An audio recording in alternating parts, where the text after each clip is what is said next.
Yeah, it's that's the joy of like again, being a writer in particular, it's there's such a joy in like you come up with like you put all this time and effort into really trying to visualize something and to describe it, and it's you have like a very clear visual in your head of what you. That's how I see it, right? Like I know what I want, and I'm trying to describe it, and I send it to the artist, and they always come back with something better than I had in my head. It, it's such a weird sensation, but it's always a joy. It's always I love getting new pages in, and especially like now I'm working with separate inkers and colorists, and the inker does one thing and that looks great, and then the colorist comes and transforms it entirely, right? And it's just like Yeah, it just joy all over. I've it's been very lucky, I guess. I have a good roster of artists and folks that I work with, including Roberto. So I've been very lucky in terms of the art that I get back for sure. But it's one of the best parts of being a writer is that you do the you do the easy part, and then they come back with magic. It's wonderful. is the probably the best feeling a comic writer could get.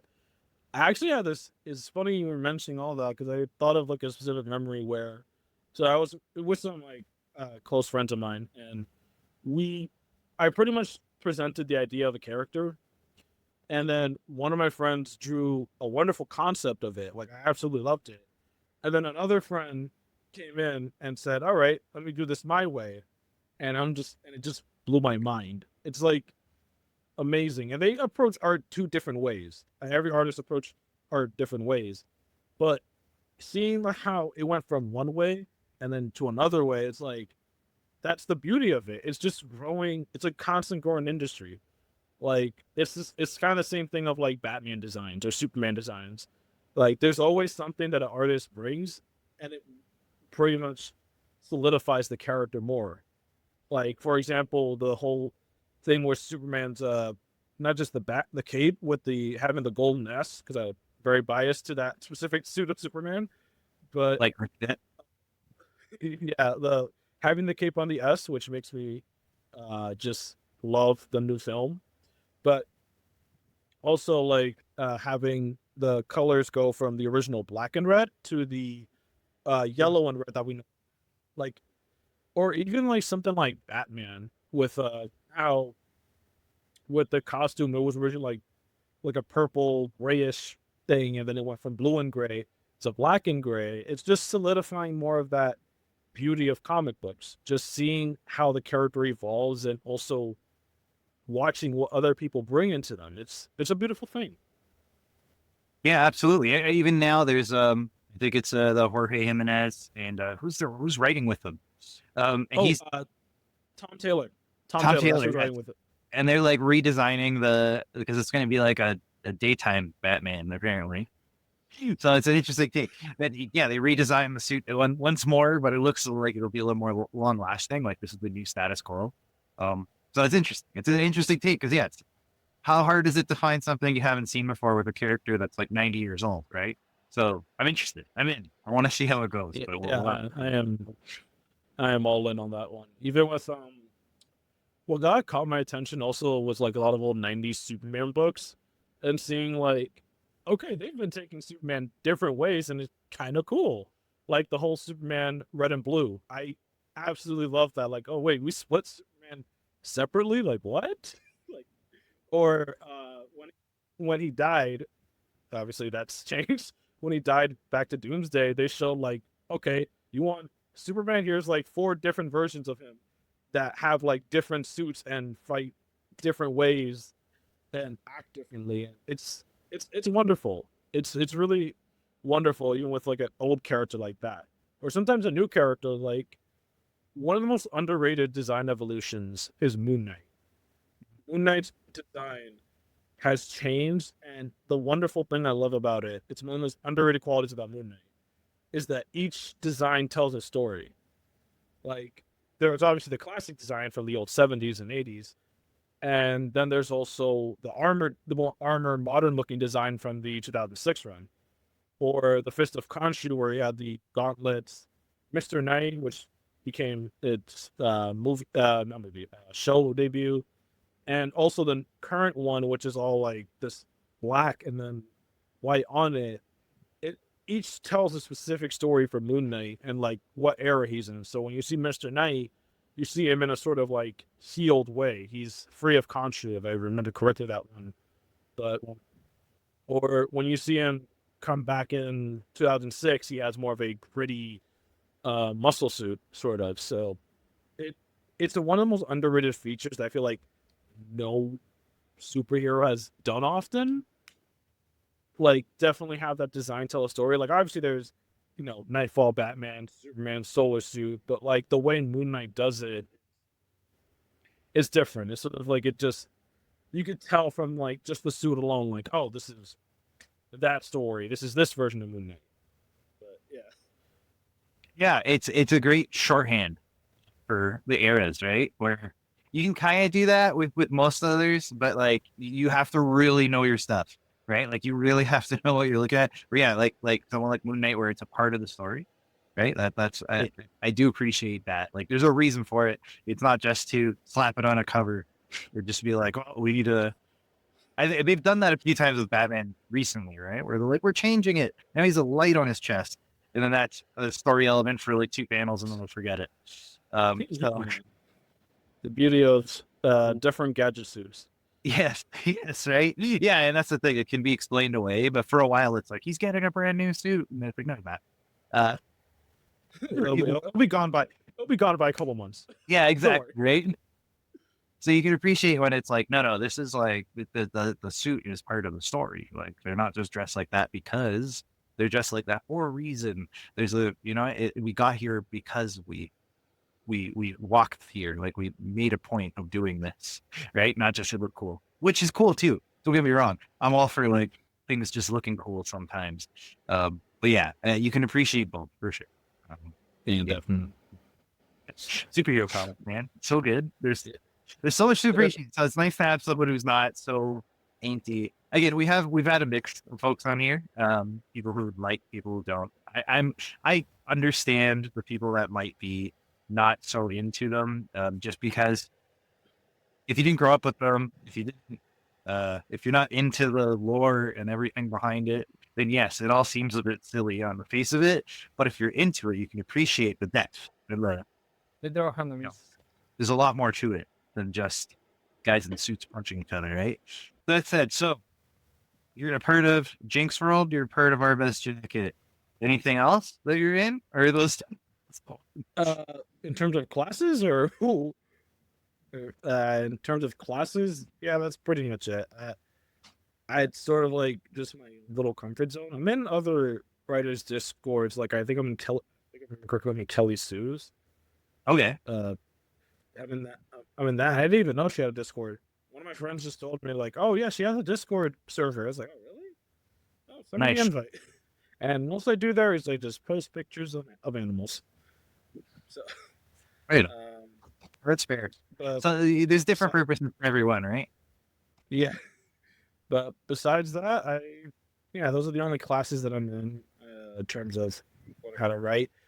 I sort of just mostly I took the classes to sort of like help me understand how to write comic books because, like you said earlier, there's a difference between writing comic books and just writing in general. And before, I just simply I wrote down like the stories on my phone and I wrote it in like novelization format, but I never really knew how to write a comic book. Like there was little glimpses of it, like in my special edition of I think Daredevil, The Man Without Fear, they had a script, but I didn't really understand it. Like before, when I would write scripts, it would be like screenplay format, Okay. basically like I'll enter so and so specific shot, character, what they're doing, because that's how I was taught in my screenwriting class. Yeah. But I didn't really learn how to write a comic book script until I took those classes and started like paneling it out and understanding, okay, this and that. Before, I made the worst mistake with writing a comic book script and made it too damn long.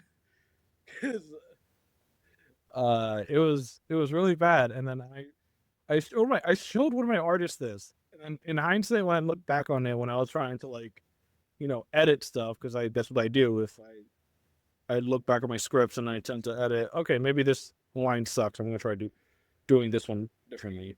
So I was looking back on the script and I just realized like, what the hell? This is 44 pages long. Oh my goodness. There's like two issues in one script. Like, what the hell? And then I messaged him going like, why didn't you slap me or something? Like, how can I make you draw 44 pages? Are you insane? Like, Oh man. so yeah, definitely the class has been very helpful in understand how to write a comic script, and because of the class, I've helped out others writing their comic scripts. Specifically, like, okay, you're doing this thing right here. This is the mistake that I did before. Try doing this. So it's definitely giving more of that like opening for other people that want to get in and like want to write this and write comic books, and just teaching them what I learned and also to do what I not what I did. And I've I've helped out a lot of people with it. It's definitely, there's a lot of wonderful people that I know that could write wonderful stories. They're writing wonderful stuff right now. And I do genuinely see them making it in the industry given their attitude and drive off bat. Like, they definitely have that sort of integrity and like determination to just want to create something, and they have. And some of them are honestly wonderful artists. Like, one of the best few artists that I know personally, and I definitely see them having a lot of success in this field just alone by how much I've seen of their art and how much they could create.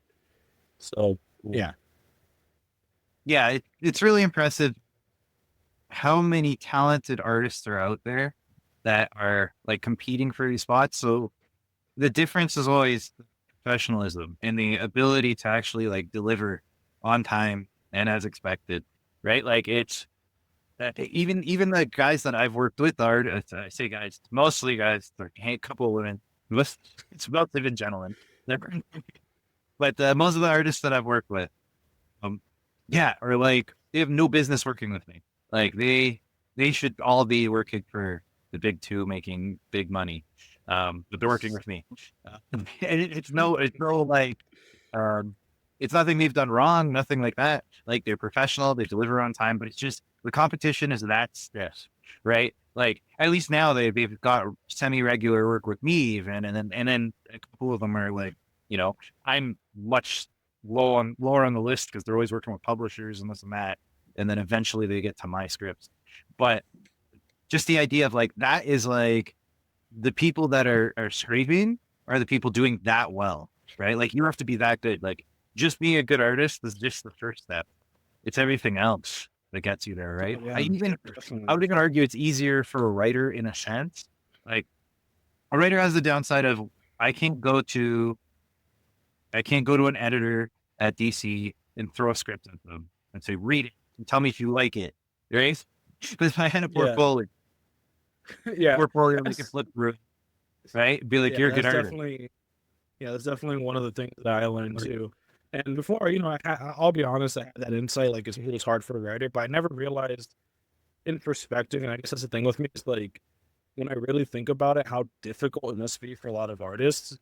Like, especially given how much of their style is just also so similar to this person or that person, it's hard for them to stand out. And the one thing that I always do for any artist, this is just not really much in the sense of getting something out of business, but just also being a genuinely respectful and nice human being, is that I always give them opportunities that are good for them than it is for me. Like, I show them this thing, like, hey man, you should definitely try this thing out because I feel like you'll be good at it. And if it's art centric and it's wonderful for you to get this exposure. Because at the end of the day, for me, I'm fine. I know and I'm confident in my ability that I feel like I will succeed. It's mainly just helping others be able not to struggle as much as I am, that or I have, that makes me feel happy in what I'm doing. Like, as much as I feel happy with writing books and writing all these wonderful story ideas, the thing that makes me the most happiest is it's definitely some helping someone out and getting them to where levels that I probably can get to because they're better at a skill that I'm not good at. I'm not the best artist. I'm not the best drawer, but this person is, and they deserve that attention. Yeah, it's definitely a rising tide lifts all boats, right? Like you don't want to hold. It's not the type of business where that will help you to hold someone else back. And like you definitely want to, if there's opportunities and it's not something that you're, even if I've had people who were in competition, there's this mad cave talent thing, right? And you know, our writer friends tapping me on the shoulder, being like, "Are you doing it? I'm doing it." You know, you think people would be like, no, like I'm keeping it a secret. Everybody's like, let's do it together, see who makes it. So it's Yeah, a very different style in that way. Like everybody wants to see everyone else succeed because you know you succeeding, me succeeding, Roberto succeeding. That's a win for all of us, right? Like we're all yeah. coming up together. So yeah, there's It's definitely less it's of the cutthroat style of business in yeah, comics I find. definitely because it's Right? all just about helping each other. That's the one way you could honestly just get there quicker. Is just you help me, I help you, but it's not out of like a business transaction. It's just respect. It's Exactly. caring about people, and even with a lot of my friends, I do care about them. I do want them to succeed because I could see that they're passionate about this and just okay. This is a thing for artists. Do that, and it could probably help you. You know, so Yeah. yeah, it's all about just trying to help each other. That's definitely the one thing I love about the comic industry. No matter who it is, or even like old veteran or new guy that's nice to get like a couple steps ahead, everybody's helping each other. I really learned that well when I met. I am going to butcher his name, but he is one of the best letterers of all time. Tom Porcheweski, I believe that's how you pronounce it. I met him. He's the famous letterer of Marvel who did a lot of like their most iconic logos and fonts. Right Like on. he did the title to Wolverine, and the fact alone that this veteran, this guy that's been working on these books before I was even born, like he was willing to sit down and like give me this advice. And the reason I even went to him is because my artist said, "I'm not that good at lettering. Could you like help me out?" And I said, "Yeah, sure. I could learn the trade." And I went to him for advice, and he gave me like wonderful advice, wonderful pointers about lettering, and that's really showed me that no matter who you are, veteran or newbie, we're all here to help each other. And that's like the best thing about the comic industry. It's all about helping each other. Yeah, 100%. Like it's like nothing else. I always crap on the film industry. I shouldn't, but I do. And I just found that to be a lot more cutthroat, right? Like again, the only way you get work is references and all, you know, and like so my wife works in the film industry. She got all her jobs because somebody recommended her, right? Like so it's not as though everyone is stepping on each other for the handful of jobs out there. But it certainly feels like it a lot more. It does of the comics world, right? Like there's I mean, definitely a lot more help being had on the comic side. But sorry, go ahead. yeah, no worries. I mean, like the film industry is just very. It's been cutthroat since the good old creation of the 1920 or the 1910s and 20s. It's been Yeah. cutthroat for centuries. Being cutthroat is the norm of the film industry, and it's funny because Well, I love films. I love it, but it's like I feel like it's hard for me because I'm afraid of like, okay, if I step on someone's shoes the wrong way, they're gonna cut me off completely. I'm not gonna have a career. Like, or yeah, if I right.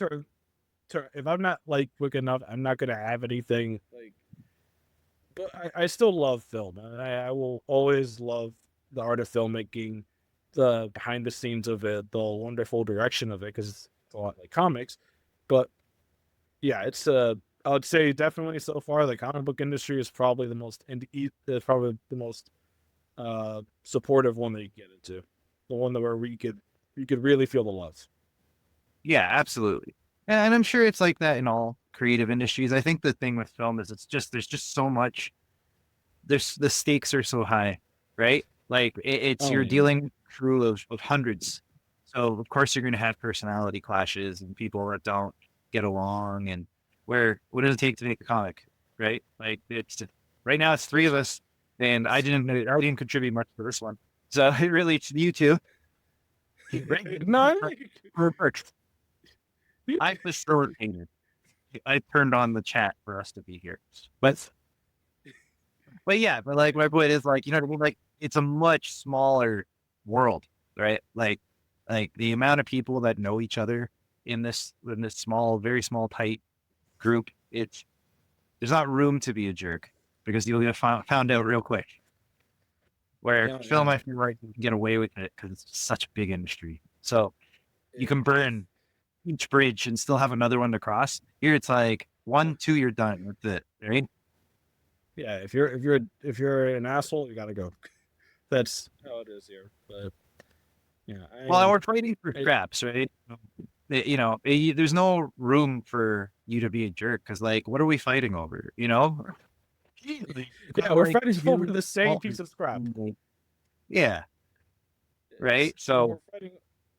Sorry, we're fighting over the same crap. It's like at the end of the day, what's the point in fighting? yeah, this is it, right? Like, and again, it's the industry has always been since it started, like, but really since the newsstand ended, it's been a shrinking industry, right? And the '90s was a fake boom, right? That was a speculator boom. It wasn't a real thing. But as far as like the medium of comics, since the newsstand ceased to be, it's been shrinking, right? And we've known this, and yet everybody seems to be doing just fine, right? Like in terms of just like there's an industry. There's conventions all over the place. Like our convention here, Fan Expo in Toronto, it does like 140,000 people in 4 days. Like that's insane, right? Like that's not happening in a dead industry, but it sure feels we're always told that story that it's dying, and you're all fighting over this one last bit that's available. And yeah, it doesn't like you know Uh, what I mean. Nobody's acting like that. Everybody's still being very friendly and willing to share and willing to help. So it's an interesting outcome given given that stress that's put on everyone, right? yeah, I definitely call bullshit about comics being a dying industry. As long as there's like people interacting with it, it'll never die. Especially with the attitude we have. I think there's like a story I remember I heard like a couple years ago. So the video game franchise Metal Gear Solid, it was considered dead for like I think since 2015, and even then through that it lived through the voice cast who absolutely loved working on the game and like still love being recognized for these characters to the point where they made their own convention about it. They had two of them. They had two Metal Gear exclusive conventions in a hotel in Los Angeles, if I remember correctly. And it just showed the sort of like way that even if something there's no proper product or proper boom, sort of, as long as like the fire and passion for the creation and for what it is still lives, it's never gonna die. Like I feel like even with the stuff with pseudobooms, yeah, just because it's not in all the newsstand or anything, it's not dying. It still lives. It's just you don't see it. It's it's right there, but you don't like actually choose to see it.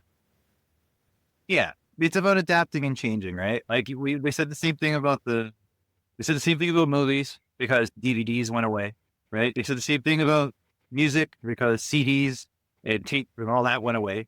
But we keep comparing it to the peak, right? So like comics, we compare it to the newsstand or the '90s, but that's not the average, right? Like the average is in the middle. But we compare it to like, well, we'll never hit those heydays again. And like, who knows? Maybe we will, maybe we won't. But that doesn't mean it's dying. It just means it's gone back to where it should be, right? Like there's a healthy fandom that's keeping these things going, but it's never going to be like number one. It's never going to overtake video games or movies at this point. And that's okay. It can exist in its own way, right? Like it's still a profitable thing if it's run right. Like they wouldn't fill the shelves with 40, 50 comics per company every month if they weren't making any money, right? It's just they're not going to get rich on it.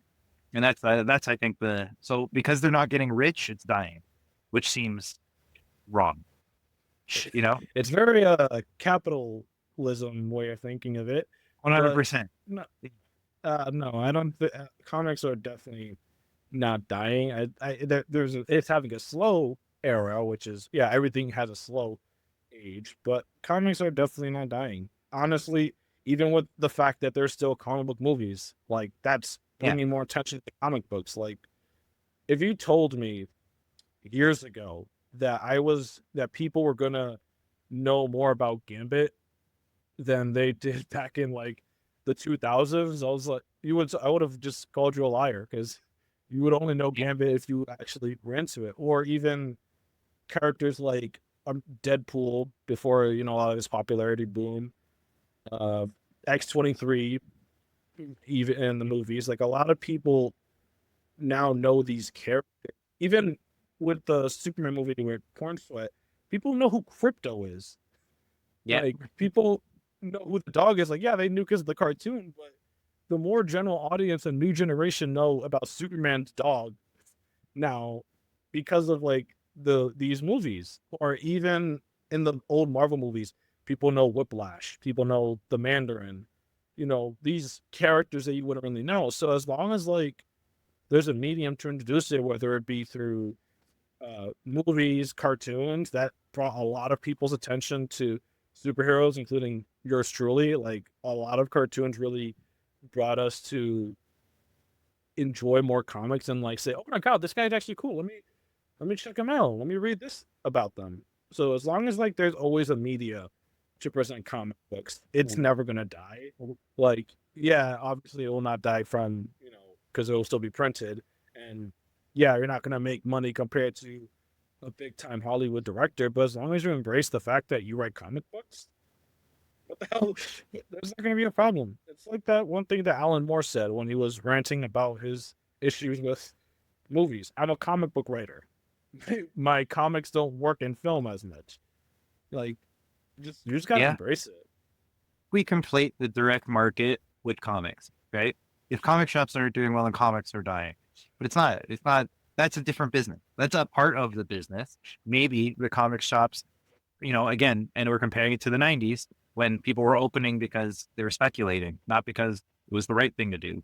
So we're kind of getting to a place where maybe it should be. And stores in general are dying, if we're being honest. It's not just comic book stores, all stores, malls are dying, right? So yeah, so we're looking at Amazon. that. The comics are dying, but it's not just comics; it's everything, right?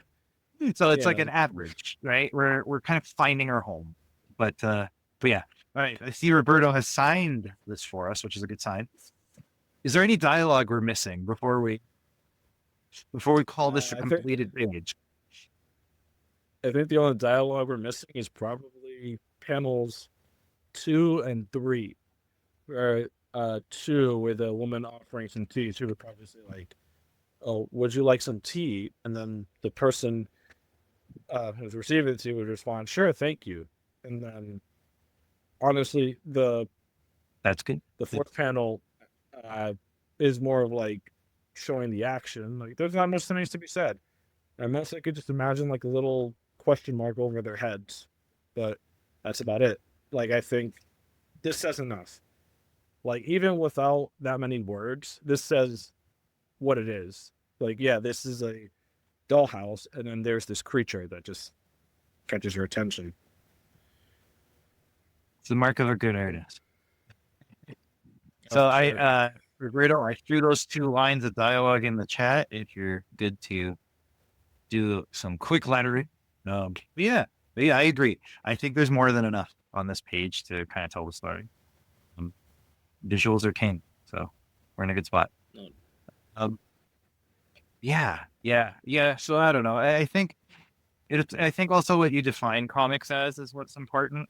Um, is manga comics, is webtoon comics. Um, all those things are doing very well, right? But but it depends. Western comics may not be doing as well, but again, Superman's coming out in a month.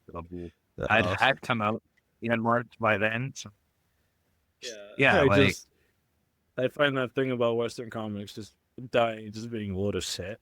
To be honest, yeah, like excuse my language, but it's just manga and comics are the same to me. There are forms of storytelling that you could see through pictures. Sure, there's different ways of doing it. Yeah, or writing a manga won't be the same as writing a comic book, but neither is dying or doing worse than the other. It's literally just all media. Obviously, mangas get promoted as uh, or different medias. Comic books get promoted from different medias. It's all the same. I think the whole thing that so and so is dying because it's not trend. It's definitely a byproduct of the social media age, where it's like, oh, if it's not on the top of the trending boards, you're dying. But I'm sure, like a lot of musicians who But definitely made me and sorry, trendy but songs. that does that does mean that manga is always on top of the social media or something like that. It's trending everywhere all the time. Oh yeah, for sure. It's primarily because of that. Well, when I was growing up, a lot of like the 2000s had like a big introduction to anime than it did back when the original animes did come out in the 80s. You know, obviously the biggest thing that came from the 80s was Akira. Akira was one of the most revolutionary animes of all time because it was shown to a Western audience and it was just mind blowing. But by the 2000s, like you would before that you would pretty much have to know a guy to figure out, oh yeah, this is anime. This is kind of cool and everything. But when that big boom started in like the 2000s with anime, with like primarily shonen, it was primarily shonen. yeah, like Dragon Ball. Yeah, Dragon Ball, Naruto, One Piece now, like it's definitely like that big trendy boom that now, because we grew up with it and it went into the social media age, that everybody knows an anime without even having to watch it. Like my little cousins, and well, the oldest one of that, he knows what One Piece is and he has never seen an episode of One Piece. He knows already like the characters and everything, but that's because in the age we live in, what relies on what currently counts as being on top or being trendy is just what's everybody talking about, what's on social media all the time, which honestly, that's sort of in a way a subjective thinking. Like, well, obviously, if you watch a lot of anime, your social media feed's going to be filled with it.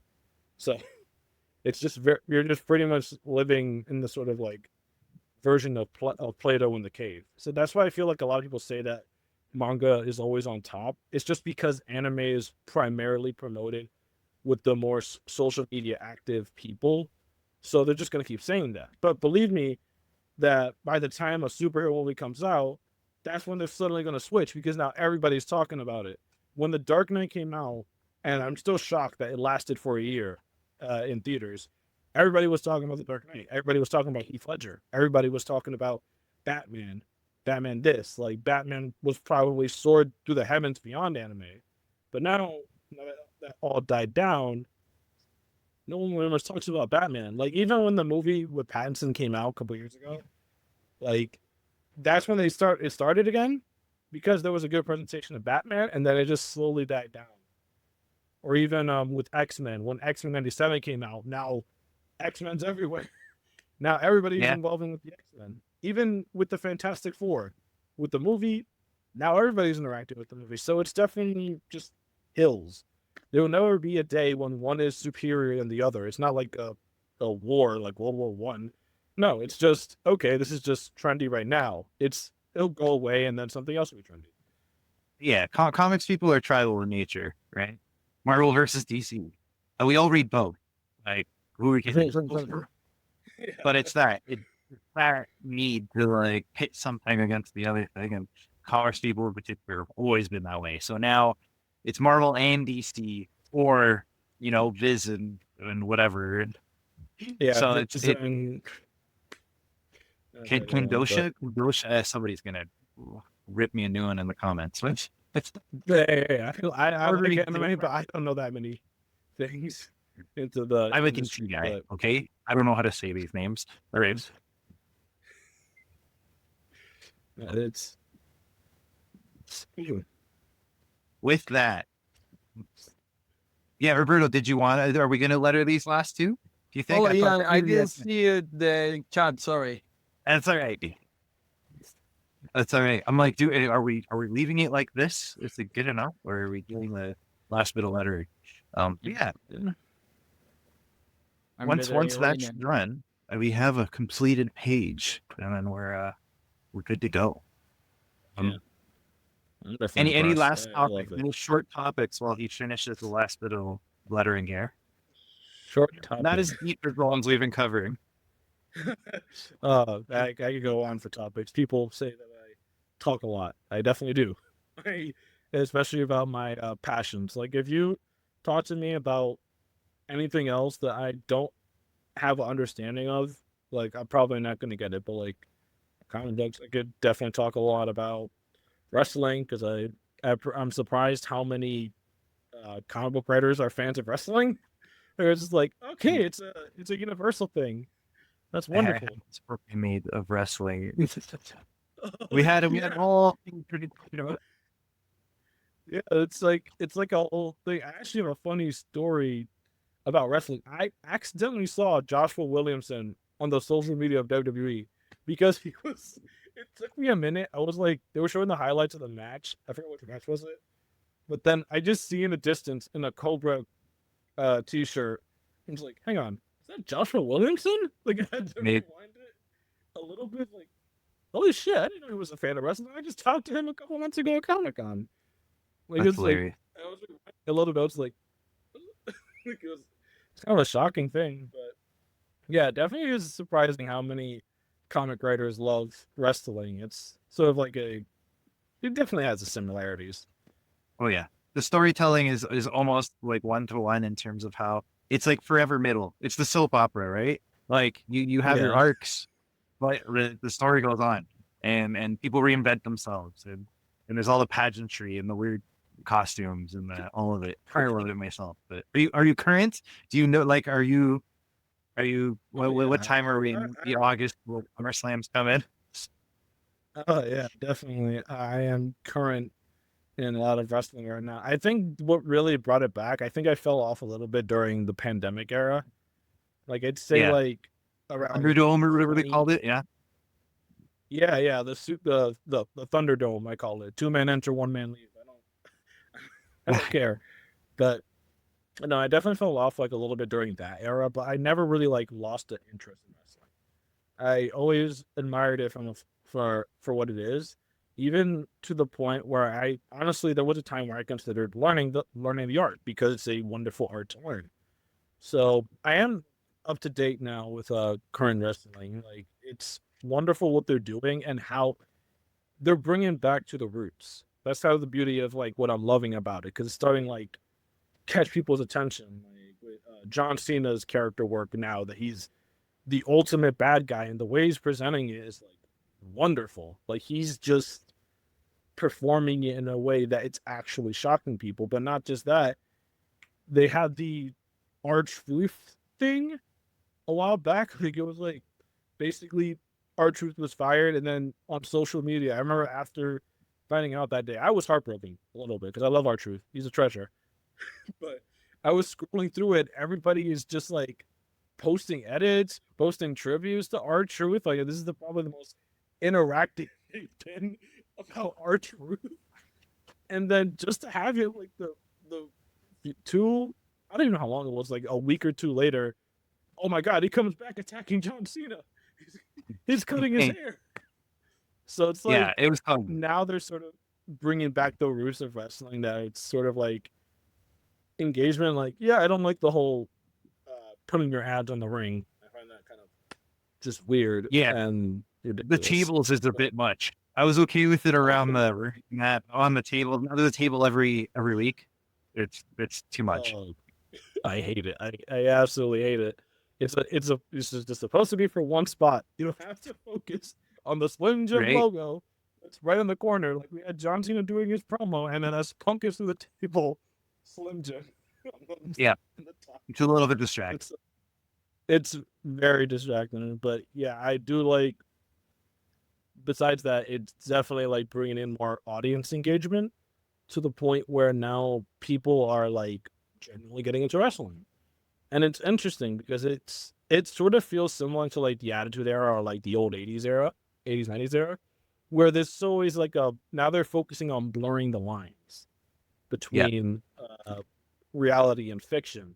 But yeah, like with wrestling now, they're blurring the lines between reality and fiction, which I think is definitely necessary, especially with the new age where I think before wrestling had an issue where every event was just spoiled now because of mark sheets, and now they're just taking advantage of that and fooling them. Mhm. And I, and that's sort of like the same way with comic books. They're just fooling the leakers. Like, okay, you could believe that, yeah, you could believe that so and so said that this person's not coming back because we have this, and that, and we don't like them because we're big bad, and that gets the people's attention. And then it's just like, oh, screw you now, I hate you. And then when they come back, they're like, what? So it's definitely I like that. It's like it's only found in like wrestling. Honestly, it's just that not many mediums could blur that reality and fiction line, but wrestling does it, and especially now is doing it in a way where it's like you can't even rely on the news sources that sort of are hearing so and so is leaving, or this is the last match, or they're going to push this person. You can't rely on that anymore, and that's intentional because then that really just gets you engaged. Yeah, exactly. Exactly. They know you're going to do it, so they use it against you, right? Which is, again, it's like you can't do that with anything else because it's not so immediate. Like, even comics, as quick as comics are, that you can get a comic out within 2-3 months. Like, wrestling's like tonight. Like, the only one that's even close is South Park. South Park can get, they're about a week behind what's happening in the world. But, like, wrestling is like, they heard something on the way in, they're going to change it, right? That's what makes it fun. Like, you don't always know what's going to happen, even when you think you know. And now they know you That's think you definitely know, head and they're going to scratching. use that against you. So, and that's what makes it fun. I mean, it's all, yeah, it's all corny and weird and whatever you want to say about it. Like, at the end of the day, it's grown men and women dressed in weird clothes and throwing each other, pretending to hurt each All other. good fun. But it's fun. It's the circus, man. If you appreciate it as the circus, it's, yeah, there's nothing like it. So, it's a lot of fun. Or, yeah. So, with all that said, I'm going to take all of our technical difficulties that I hopefully edited out correctly Yeah, as a sign that hopefully. maybe we have to call it. With that, and my dad's yelling at me. I don't know if you can hear him, but with that, that's good. That's good. Yeah. So while we still have you and your audio, I'm going to let you have the floor. Whatever you have to push, whatever you have to say, now's your time. Let the people know you are what you're up to, all that. Go ahead. All right. So as of the moment, I'm still doing the Mad Cave submission, so fingers crossed about that. But that's the current thing I'm working on, the thing that I've been working on for weeks now. But besides that, most I'm working on, it's my scripts, and I do have intention on publishing. I am going to try to republish the Thresher and like try to get that more redefined and just properly released. And yeah, just be on the lookout for that. My social media is C Baez Writes. That's my Instagram handle. I forgot my Blue Sky, so I'll probably remember that sometime later. But yeah, that's just be on the lookout because I do definitely plan to make my way through places, whether it be from simple anthologies or just my own creative works. Yeah, and that's awesome. I hope to see your stuff soon. I mean, yeah, you're doing the right thing. You're keeping at it. You're pushing forward. You clearly have good ideas based on what we came through today. So definitely keep doing what you're doing. It'll pay out. You're doing it all the right way. So yeah, don't Totally.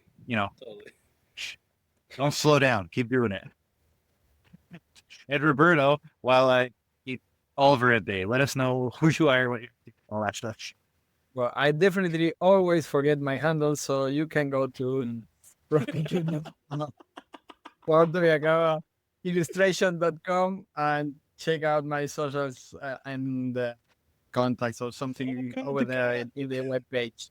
And by now you can make a late pledge for the Tiny Fox 2. Maybe there will be a link for other projects coming up. So check it. Thank you. Great. I'm sorry. I'm distracted by the cat. Now are getting bitten by Oliver. The cat That's has his mic. gotten my attention. You Yeah, got I my was just attention. patting the cat the entire time. He's very cute. I He's very adore cute, cats. but he's a pet. So I'm Adriano. You can find me at pestocomics.com or Pesto Comics on all of the socials, including Blue Sky. I kept it easy. I made it same everywhere, just because otherwise I would also forget. Maybe it's Snipping of Fox. I read it. I read it before anybody else did, and it's good. I just haven't I haven't finished my edits yet. Roberto, I owe you those, but I'm telling you it's good. It's worth it. Definitely pick it up if you missed it. Late pledges are worth it. As far as I'm going, I have something out now. I must. From Parts Unknown 4 just ended, and then something is coming up in pre-launch. And the good thing is that surely there will be a tier that you can get everything past. So definitely check whatever Pesto Comics is launching. Yeah, yes, thank you. Exactly. I always have a nice bundle where you can get all of it. Digitally, physically, both, whatever. So whatever it is in pre-launch today, check it out. Definitely a sequel to Naked Kaiju Woman is coming very soon. If that's not the thing that's in pre-launch, it's something else. I probably got a novel or something that's ready. We're in August, so we'll figure it out. But yeah, pestocomics.com will send you in the right direction. I want to thank you both for the amazing piece of art we've put together. Cesar, wonderful conversation. I wish we could have talked even longer, but I think between Oliver biting me and the technical issues, it's time. So Yeah, it's Thank definitely you. time. yeah, thank you for your time. No worries. Thank you for letting me be here. Oh, It was a absolutely. wonderful Yeah. time. It was a pleasure. The wonderful Yeah, it experience. was a lot of fun. And yeah, thank all of you for watching. Have a good one. See you next time.